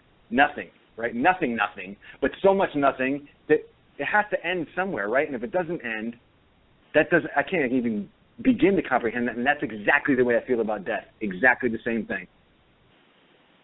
Well, I can't comprehend nothing. I thought of that too. I thought of that too for many years, and still do to this day. I mean, the idea that not even just so much of that whole quote unquote Big Bang Theory, but the idea of what the universe is right now, and the idea that it is, and the concept that it is infinite, that it is never ending. If you were to take a ship and just drive out and fly and keep flying, you apparently there will never be an end. There is no concept of end in the universe. And I'm getting goosebumps just thinking about it. It's horrible. Right. It's so. But I kind of take that concept and that idea, and I'm like, well, the universe is infinite. There is no end to it. There is no globe around that darkness that encapsulates all the stars and planets within. There's nothing out. It is just continuous. And I take that concept and I'm like, well, then could that be in my life? Could that be my existence? That my existence is infinite. That, you know, death is maybe just a stage or it's sort of like parking the car in your garage and then walking into your house. That's what death is, that act of getting out of the car and going into the house. It's just the next level. Or it could be level 5 in another game. It's so mind-blowing. See, I'm glad. It's good to hear you say that because I have the absolute opposite reaction when I think of the universe and infinity, and it's continually expanding, so they say. So it's just going into the middle of nothing, this infinite nothingness, which scares the crap out of me. And then, so go all the way to the edge of that nothingness, wherever that is, and we don't know because it's infinite, and think of how small and insignificant we are. Like, you can't even comprehend that in relation to this infinite universe, and then wonder, why would we think that we matter at all? And actually, that movie Melancholy made me think about that, too. Well, not that I haven't before, but again, it was back in my mind when the girl says, no one's going to miss us. It's gone. It's everything that ever was is gone in the blink of an eye, and no one cares because there's no one to care. That freaks me out. That's death in a nutshell to me. No one cares. And even the people that do care after you're dead, right? So you die, and people weep a little bit or whatever. And it's done. They go on with their lives. Your wife remarries somebody else. Your kids go on and then, live their lives, which is good for everybody, right? Everyone has a thing. Sure, they remember you fondly every now and then, but then gradually they forget what you look like. And then they forget what you smelled like and the things that you liked. And before you know it, And it does, I know. Why does it matter? Because I'm not actually there to see it, but it does matter to me, and I don't know why. Because the same way I cannot comprehend infinity and infinite universe, I cannot comprehend not being able to be here. Not being able to feel things, not be able to see everything. Don't confuse the idea of something being small as being sort of non-worthy of anything. The smallest things that we know today, the smallest of smallest things in the world today that we know of are and have been scientifically proven to be the most powerful, but yet also the most complex that cannot be grasped. And so if you were to go to that quote-unquote edge, which there really is no edge, of this infinite, multiple universe, that even though you look back and you see that we are small, we yet are still powerful enough to be complex, that not to be able to be understood, and so therefore there really isn't an answer yet and not to be able to be destroyed. You just said something that just totally triggered my head. Oh, that you just set off a big bang in my head. So now there's a universe that just grew out of my head that's growing somewhere, and I don't know where because we don't know where the universe is. But yeah, I just created a new one out of my brain from that thought. So you're just talking about like atoms being the powerful, like the smallest thing or whatever. Yes. Exactly. Yeah, and if the smallest thing, that's such an awesome way to think about it. I got to get my head around that for a second. So the smallest thing created an infinite thing. So that's pretty cool. Think about it. But if I think about the product of that, I think we're just like this weird byproduct of it, and it's I don't know. That'd be awesome, though. But feeling insignificant, feeling like okay, so we're so small and insignificant. I can't comprehend that because in relation to like the atoms and everything that are being put together. Let's say that after death you morph into something else. You're still you, but you just happen to morph into something else. Your being or whoever you are moves on to something else. No, I want to believe that, and that's awesome. Here's the problem actually that I just have with that. And I only say it because are we all human beings, as many that have lived now and that have ever lived, are we all really that beautiful that we just go? I don't think so. I can think of some pretty horrible, nasty people that have, graced this planet with their horrendous, offensive presence, that have done horrible things. And there's no way they went on to be. There's just no way.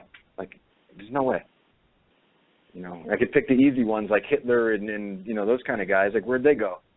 Did those assholes actually get a chance to be something else? You know what I mean? Or serial killers, or people who just destroy other people's lives. Do they also get that chance? Because no, man, not cool.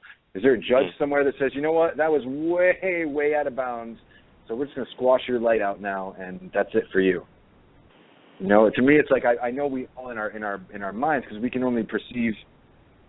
Really, when we're thinking about that, we're only perceiving like our immediate environment. You're like, yeah, you think all the people you love and all that. And you're like, yes, when I die, I'm going to become something awesome and go somewhere else. But think of all the billions upon how many people have lived in the planet? Seriously, like trillions? Or we got to be in the trillions by now. Have lived, who knows, for all time. And when? Oh, here's a question. This is actually an important one. All right, so I'm not even going to get into the whole evolution thing. I have weird things. Like I said, I think something else. happened. But there were other humans that were related to us, right? Very, very, very, very close to us before we became us. So when did we transition from, animal with no consciousness of its own mortality and soul, quote, or whatever you want to call it, into something important, like we believe that we are now? When did that happen? How did that happen? Was there? I'm not saying this properly. No, you are, because I understand. In the line of evolution, else. Right. Well, in the line of in the line of evolution, there's this debate that's been going on that there's this quick changeover from what you just talked about, and there hasn't been a definitive answer as to how and why that happened. And so then that's when you've got those conspiracy theories saying either it was alien interaction or somehow we created a brain and whatever. Something happened at that point. It was when the aliens decided we needed an upgrade. But whatever happened at that point, because that is what I think. I absolutely believe it. That when they decoded the human gene, they found the human genome. They actually found. I don't want to sound like an idiot on here because I cannot recall the exact number of genes that follow this pattern. But we have a certain number of genes, a very small number of genes that do not follow the natural. What they said was the evolutionary pattern. They seem to jump, and this is what they said. This is scientists' words. 10 years ago or 15 years ago, whenever it was that they decoded this, it was in magazines. It was published. These were published things. That are certain genes in us, and we're the only ones that have this, the only things on the earth that have this. It jumps inexplicably, they said, from one point in evolution right to another. And that's a fact. That's actually in the scientific journals. Of course, they're trying to explain it as a bacteria or something else happened. Well, it was no bacteria. But whatever it was, I say it was aliens, but whatever it was, what I want to know is this soul, like if we are able to jump after death into other lives or heaven or wherever it is you think you go, when did we become important enough to suddenly for that to happen? Was it that event, and if so, why? You know what I mean? What were we before? What about all the people that lived before that were not quite as sentient, I guess, as we are now? They weren't aware. What happened to them? Did dogs also become something else? They'd be awesome. They should. If one does, everybody should. But you know what I mean? The spiders? Well, God, I hope not. But you know what I mean? We can't pick and choose. It's like, does everybody go? Does everything on this planet go? I mean, plants are alive. Do they go? You know what I mean? They may not have a soul as we know it, but maybe they have something else. You know what I mean? I talk to my plants. I've had the same plants for almost 8 years. They're awesome. I talk to them all the time. I water them. I don't really change their soil, but whatever. When did we get? That's basically. I don't know. How did I get way off over here? So you guys got to pull me in here. When did I get way over there? To go back to where I started.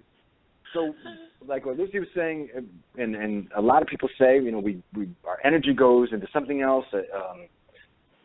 When did that happen to humans, and what the hell happened to the humans that were pre that moment?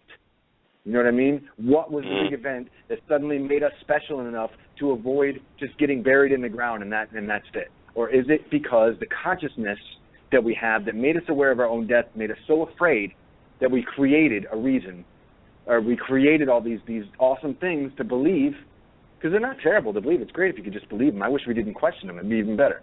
It's, oh, cool, I'm going to go to heaven when I die. Great. But like, a dog doesn't sit there being like, oh, dude, I'm going to die someday. He doesn't care, right? So whatever happens to him is cool. He's just going to do his thing. But us, we do know, and that's why we created it. Dogs don't create those things. The dog doesn't tell his buddy, as far as I know, like, oh, dude, there's this guy in the sky. It's going to be great. We're going to have bones forever. All the legs you can hump, like, it's going to be paradise. I think that's a whole nother show we have to do, Kai.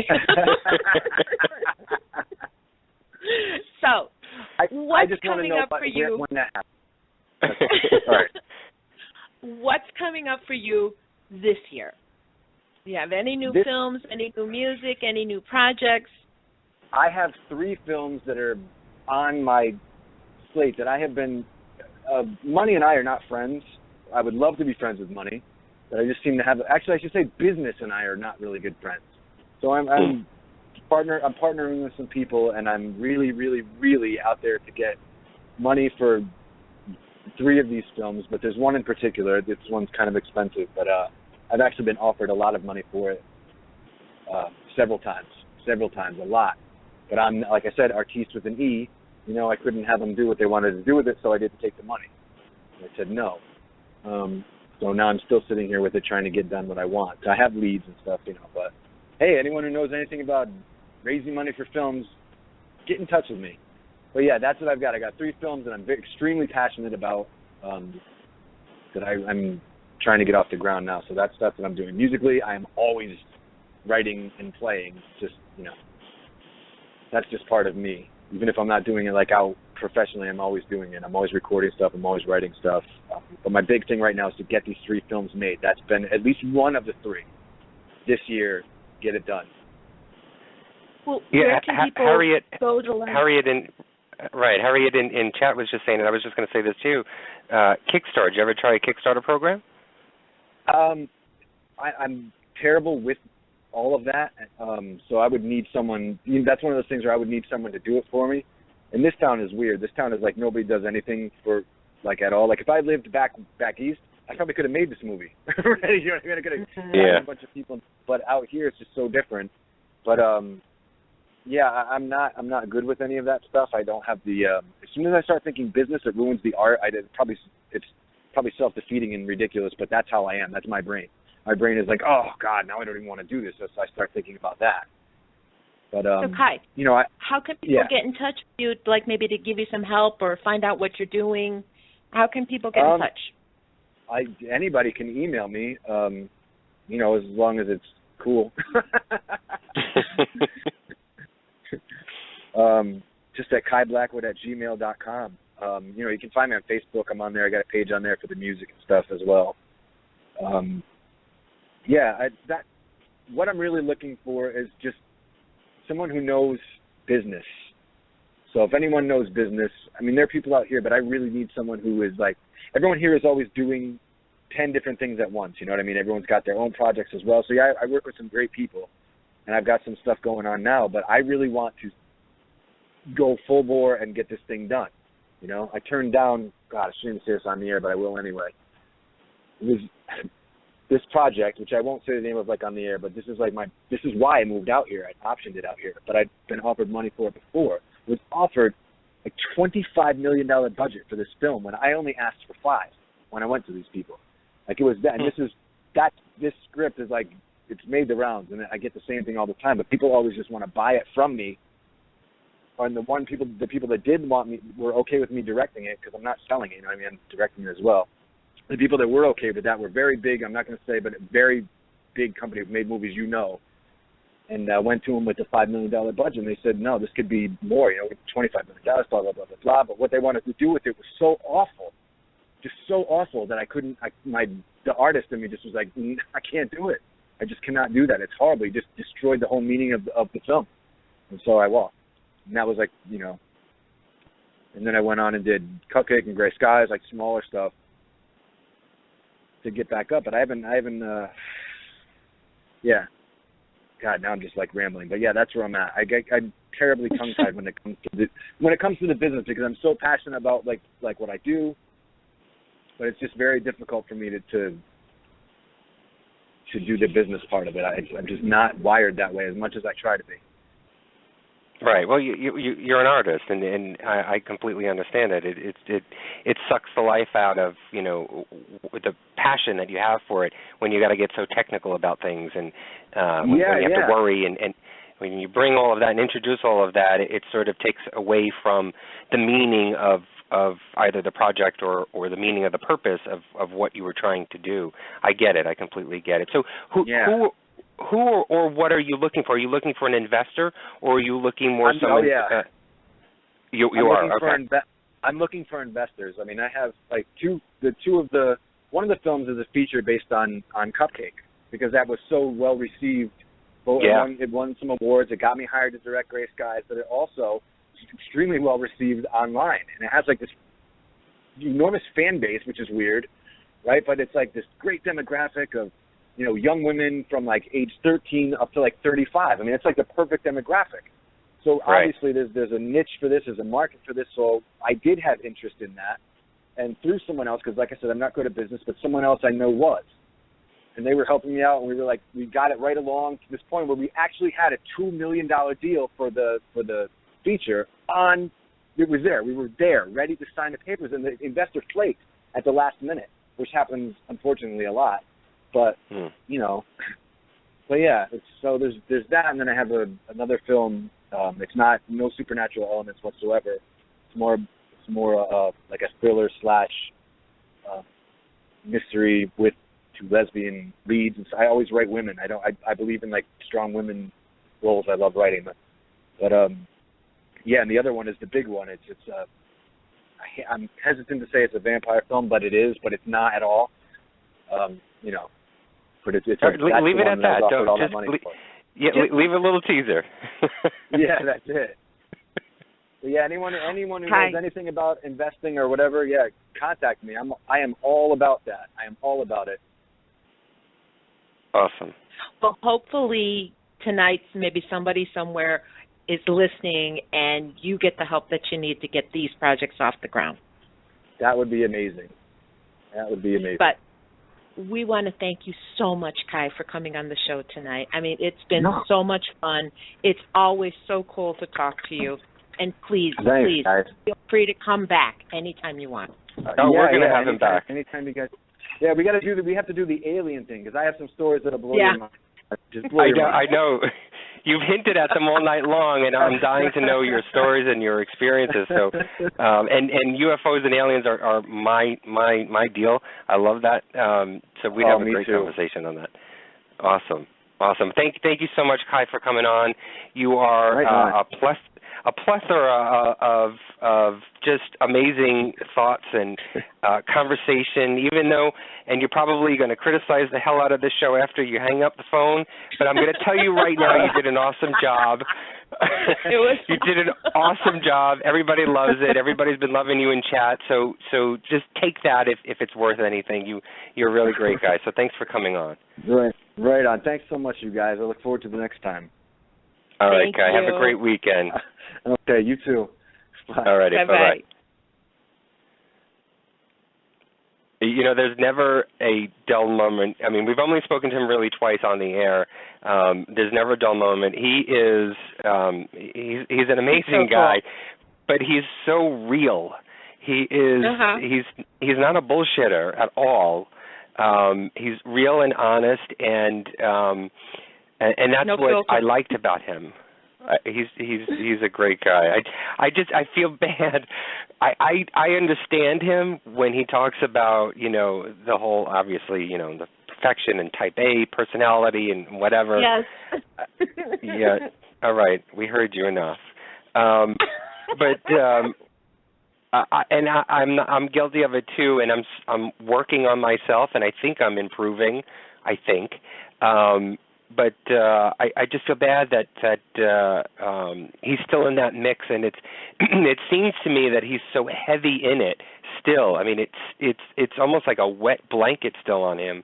It hasn't let up, and I kind of feel bad. I want him to break free of that. It's almost like I feel that pain when he's talking about it.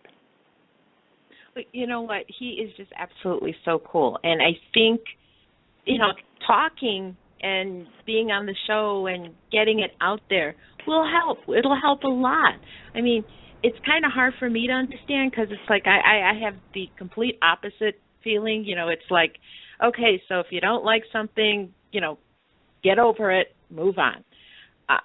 You know, it's hard. I understand that, and I understand a lot of people have that kind of thought about themselves. But when you dwell on the negative so much, you miss all the good stuff. And that's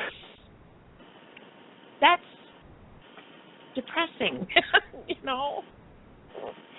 All right, so I have a question for you. And, you know, obviously I know your thoughts on spirits and the afterlife. But even having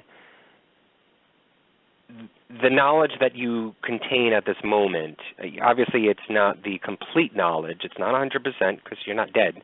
You're still alive. Do you fear death on some level? No. And I've said this before. I don't, because I truly believe that there is something else. I do understand, like how Kai was talking about, like, you know, you get older and then all of a sudden you start thinking, well, I don't have this much time left. I understand that part of it. That part is starting to happen. I'm starting to think in terms of like, I'm getting to a certain age now, and I don't have that much time left, in this body, in this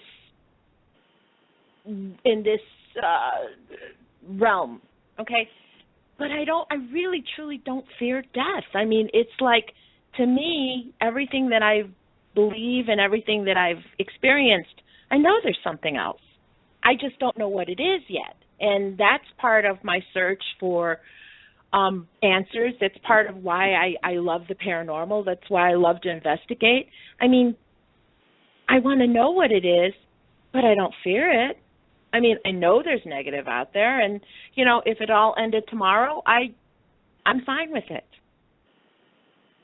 I think what I was trying to get at, regardless of your belief in the afterlife, it's more so what Kai's been talking about all night. It's like you don't want it to end, that you're in love with life so much that you just don't. It's almost as if you've had like a favorite sweater, and you've had it for years and years and years, and every time you put on that sweater, you feel so good, you look good, it sort of creates a warmness in you when you put this sweater on all the time, and you just love it. And you find out one day that sweater has been stolen out of your gym bag or something like that, and you won't have that anymore. It's the idea of fearing death as far as not being able to be here anymore, or be in the skin that you're in right now. Do you fear that at all?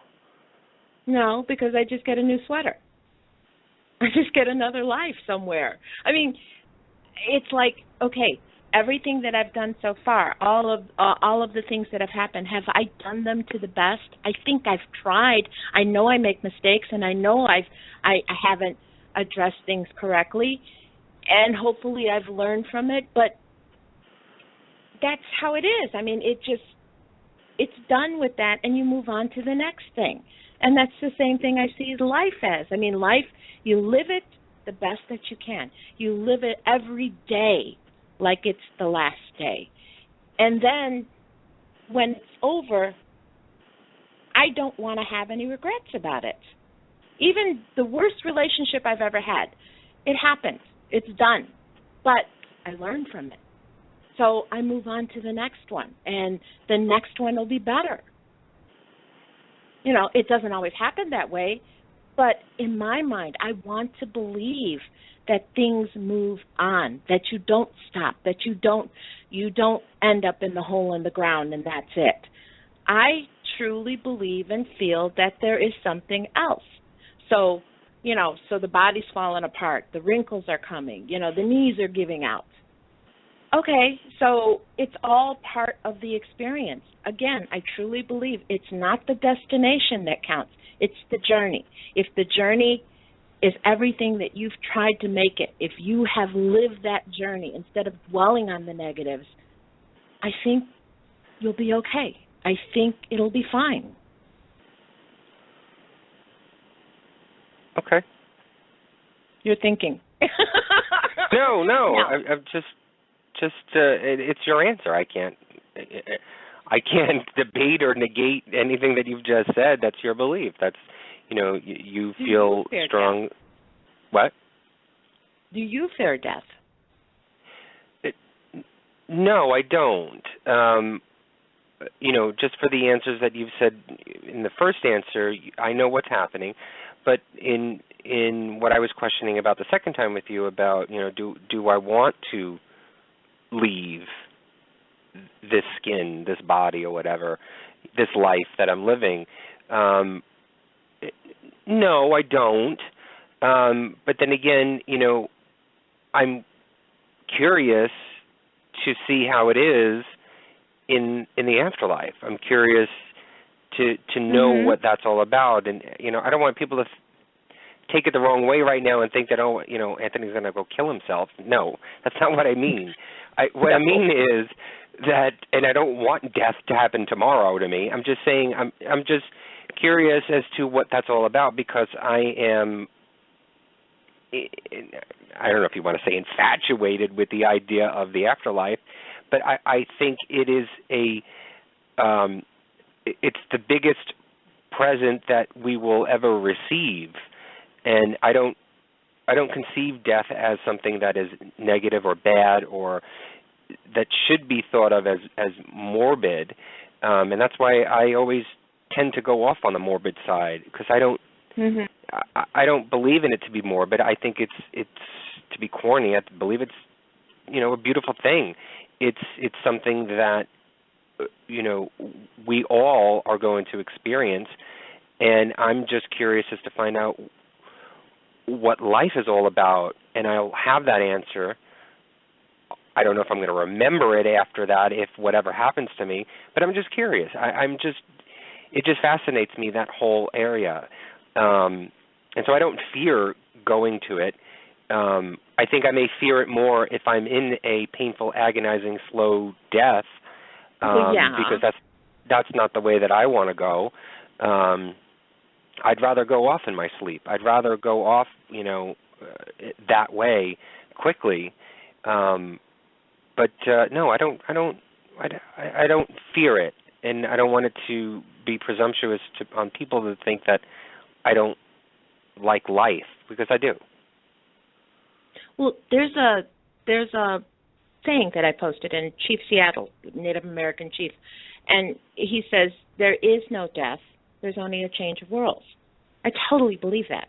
I really do. I mean, I know there's something else, While I love this life and I totally enjoy this life and I want to experience everything in it, I also know that there's something else, and I agree with you. I don't want to have a slow, painful death. I've always said I want to go sitting on a bar stool with a beer in my hand. I want to enjoy this life, and I know there's pain, and I know there's things that happen, and we suffer through the loss of our loved ones. But I also know that our loved ones, I know for myself, in my heart, I know that our loved ones do go on somewhere else. And I do know that my ancestors are with me. I believe that. That's my belief. And everything that we find out, all the investigations and every bit of research strengthens that. I mean, I really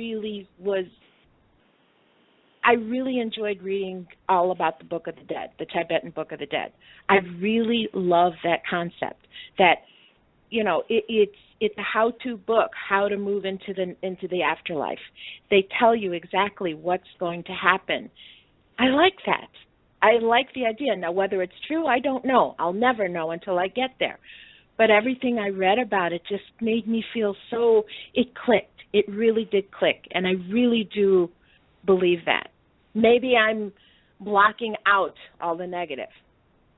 But you know what? If it makes this life much better for me, if it makes it easier to live this life, then I think it's a good thing. See, this is the part of me that I hate. It's that, what I was talking about before with Kai, about that perfectionist and whatever. As you've been talking, ever since you've said, when I read the Tibetan Book of the Dead, all that's been sticking in my head is the way that you said Tibetan, and it's Tibetan, not Tibetan. And the origin of that book. Yeah, I know all about that one. Hey, in my next life, I will learn to pronounce words, okay? And I'm going to come back and whisper them in your ear. I know you will. But I it's funny because I can relate to Kai on so many different levels, because as he was just talking about at the ending there, about how, the business side of things, kills that creativity and whatever. When I was in college, first of all, I loved art. I've been a painter, drawer ever since I was probably 5 or 6 years old. I loved to do that. And I was just a little creative kid. And so naturally when I went into college, I wasn't thinking that art was going to be my career, and so it was it wasn't my major, it was my minor, and my major was actually psychology, but art was my minor. And so when I was taking the art classes, the professor would say, okay, here's your project for this week, and they would go through it, and they'd say either it was painting or drawing or whatever it was, and it became so mechanical, and I was graded on it, and the idea that I was graded on something that I felt was creative, and how can you grade something that is art? To me that's ridiculous. Art is so objective. It was what? It was your creation, and how dare they criticize it? No, it's not only that. People can criticize, but how do you grade what art piece can you say is B or an A if only it's an opinion? It's not something where it's a mathematical equation. And so I got so angered by it that I actually dropped my minor, and I said, that's it, I'm not going to continue it anymore. I got so frustrated with it because I'm like, this is killing the whole experience, and I don't want this college experience to inhibit or kill any of the creative dreams that I ever had in wanting to be sort of this sort of artist or whatever I was thinking of. And so I just completely dropped it, and I focused more on psychology. And so and then ultimately then switched to computer science. I had a weird time in college. So it was just, I sort of related to him on that level, and on some level with the perfectionist and the idea of that. But I had fun tonight. This was a really interesting and fun conversation with him. Mm-hmm. I wasn't sure, I don't know if you had any idea, but I wasn't sure of where the conversation was going to go. And so it was interesting that we hit on so many of those points. And I think we sort of got into a deeper conversation than a sort of cookie cutter type of conversation that normal people have with the idea of death. I think we got a little bit deeper than that. We went under the table a little bit and not so much on top of it. And I think that was one of the things that I wanted to sort of poke when I was questioning Kai and trying to understand his mentality and his thinking in his brain, which I hope he wasn't offended by if we were asking, too personal of a question. But I really like this topic, and I think it's something that we should incorporate more of, or the ideas that we discussed tonight, incorporate that concept more in when we're talking about the paranormal, because I think in the understanding of death and the fear of death, it could unlock some of the quote-unquote mysteries that we may still have about the paranormal, in my opinion. Mm-hmm. Mm-hmm. No, to me, they go hand in hand. I mean, paranormal to me, when I think of ghosts and spirits, of course, we're thinking about what happens after death. What happens after you pass through that doorway? And I totally enjoy talking about all of this. I like the fact that it was more free-flowing than usual. I thought it was going to be good, and it was good. There are a lot of points that we came up with tonight that I do want to push a little bit more, and I want to think about more when we talk about other things in the paranormal. Because, again, they're all connected. There's that little invisible web that just ties everything together. Well, the idea, and I've read this before in prep for tonight, that the fear of death creates the way that we live our lives. And you may say, well, yeah, okay, yeah, because you fear death, you're sort of afraid of it, and you're hesitant, may not take a lot of risks. I'm not talking about that portion of it. What I'm talking about is the fear of death, and think of it this way. If you turn on the news and you've got CNN or Fox News or whatever it is that you're listening to and watching, the fear of death is everywhere. In the current news right now with ISIS and everything else, when you threaten a religion, you threaten their ideology and belief of where they go when they die. And if someone opposes another person's religion, you are announcing that your God is not your God and your belief should not be believed. Therefore, your idea of where you go when you die is is fiction. And so therefore, what you believed and what you had hoped of where your life would end up being is not going to be real. And that threat to that idea of your depart is where the fear then comes in and counteracts with the wars, the beheadings, all of this nonsense that's going on. And it is consumed every portion and every facet of the world. And so it's not just a matter of what fear of death does to individually, but as a group, what does fear of death create?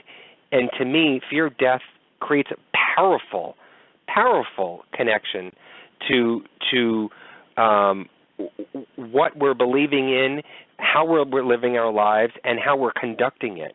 And I beg people to sort of get into that idea a little bit more, or learn a little bit more of that. There's a great professor, and I had showed this to you earlier on in the week, a great Yale professor. Shelley Kagan. He's got this whole series on YouTube. If anybody's interested in death itself and talking about it, he talks from an atheistic point of view. So he it's not so much that he not bashes religion, but he doesn't consider religion in the concept of when he's talking about death. And he does it so technical or so scientifically. He does it that way so that you can understand and relate to all the areas of death, and it's the fear of death, and does death consume our lives and create and make who we are. And it's this whole series and this whole line. It's a really interesting it's a class. It really is. He videotaped his Yale classes on death itself. And so if you're really interested, go to YouTube and type in Shelley Kagan, or just type in Yale Professor Death. I think you'll find it that way, and his name is Shelley Kagan. It's a guy. And watch all of those videos and listen to what he says. Some of them he goes really warped and really out there, but some of the things that he does say, and he does, take, as Lucy said to me earlier this week, he takes 30 minutes to make one point, but he's a professor. He gets paid to talk. But listen to those YouTube videos and watch him. I think from there, if you've got any questions, I think you may get some answers out of it, or you may be a little bit more interested in going in a direction to learn a little bit more. And I think understanding that, if you are a paranormal investigator, is really essential. It's sort of something that you should put down as a credential of knowing death and the fear of death and all of that when dealing with spirits on the other side. Well, we've got 2 minutes left. So I really want to get to this, the Paranormal Review Radio Fan of the Week. And this week, very special fan, coming all the way to us from Manchester, England, Harriet Hormone, otherwise known as Elaine. She likes Billy Bragg, Ian Drury, and the Blockheads, My Life with the Thrill Kill Cult, Kai Blackwood, True Detective, Twin Peaks. She listens to us on iTunes, and she has been staying up late to join us in chat. Thank you so much, Elaine. Thank you, and congratulations. Yeah, thank you, Elaine, for drinking all that coffee and staying up late at night and in early mornings of Manchester, England. Thank you so much for listening to us and being a part of chat for a while now. We really do appreciate you and appreciate your comments and your input. You're really great, so congratulations. And don't forget, if you want to be a Paranormal Review Radio Fan of the Week, just like us on Facebook or subscribe to us on YouTube at Paranormal Review Radio. Well, tonight was a wonderful, wonderful conversation, and definitely Kai's going to be coming back.